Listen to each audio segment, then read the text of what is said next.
Last week, we told you about the 1999 shooting death of Davina Buff Jones, a police officer on Bald Head. Tonight, reporter Jennifer Carpenter tells us how that shooting is still tormenting a former island leader. Old Baldy is one of North Carolina's oldest lighthouses, famous for its ghostly shape and asymmetrical design. But there's something else Old Baldy is famous for, something many Bald Head locals would like to forget: the death of police officer Davina Jones. This is sort of one of those things you never really forget about, but you'd never really want to think about it any more than you have to somehow. Wade Horn was village manager of Bald Head in the late 90s. Davina's memory is vivid in his mind. It was a very awakening kind of thing. It's a very shocking thing to me, because Bald Head Island would be one of the last places you'd ever think that you'd have a police officer killed in the line of duty.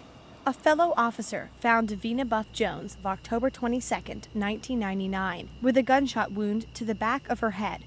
Her killing remains unsolved, her hometown left with questions. Was it suicide or murder? For the past 8 years, Wade Horn has been in the minority. That if you asked a lot of people on the island, the majority of people would have said they thought it was a suicide.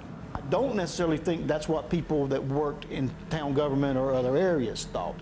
This lady had 170 visits to psychiatrists. She talked about suicide, the physical evidence on top of all of that. It points to a decision that she was not murdered. Brunswick County District Attorney Rex Gore stands firm in his suicide ruling. Wade Horn and others who work under Gore support him, but disagree, especially with how investigators handled the crime scene. There were some things that were done that should not have been done because we lost a lot of evidence early on in the process. It ended up that they had moved her body twice, they had moved the gun twice, and none of the normal procedures were taken as far as going to a crime scene where a police officer is killed. Davina's parents, Loy and Harriet Buff, continue to fight for a ruling of homicide, claiming an island conspiracy intended to cover up the murder. Wade Horn denies all such claims, but knows many people wanted a quick ruling. There was pressure to make a decision. I do remember one comment from a citizen that, you know, we really don't want to hear this murder thing.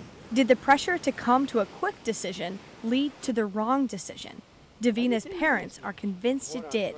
The DA is convinced it didn't. And that haunts Wade Horn most of all.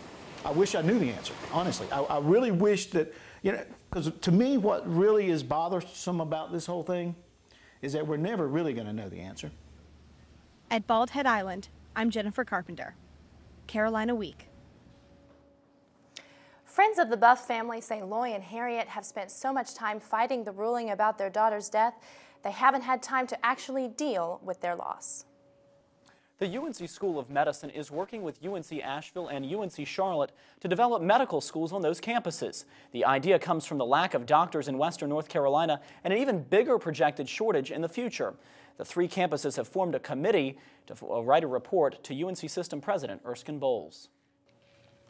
A study from Wake Forest University shows college students who drink alcohol mixed with energy drinks put themselves at risk.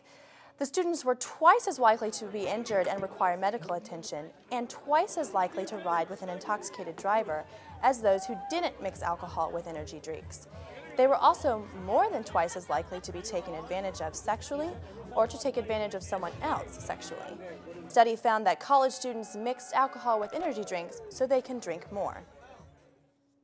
You might be surprised by a health hazard that's right in your office. A study by Australian researchers found that some laser printers might actually cause lung damage. Certain printers emit tiny toner-like particles in the air. If those particles get into your lungs, the results can be just as harmful as cigarette smoke, causing problems from respiratory irritation to cancer.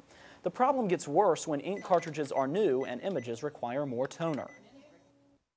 Are you sick of having your inbox cluttered with annoying emails after you've done online shopping?